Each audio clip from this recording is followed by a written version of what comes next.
ეროვნულ სარწმუნოებრივი ერთობის, თვითმყოფადობის, კულტურის, სახელმწიფოებრივი ცნობიერების და აზროვნების ურთიერთობის გაღრმავება, ეკლესიასა და სახელმწიფოს შორის ურთიერთობის განმტკიცება, უფლის შეწევნით საქართველოს მართლმადებელი ეკლესია, რომელიც ყოველთვის იყო ერის გამაერთიანებელი, ჭეშმარიტი რწმენის, ქართული ენის, ტრადიციების და ისტორიული მეხსიერების დამცველი, კვლავაც ამ გზით გააგრძელებს სვლას.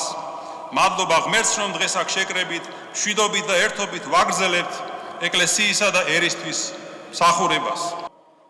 ამ კითხვებზე პასუხები კათოლიკოს პატრიარქ ილია მეორის მიერ ილარიონი შეყვანილ იქნა ხმის დამცველ კომისიაში. მეხსიერებაში მისი მემკვიდრეობისადმი პატივისცემა და ეკლესიის სარედაქციო კომისიის თავმჯდომარეს გორისა და ატენის მიტროპოლიტ მის მაღალყურადღმრთელ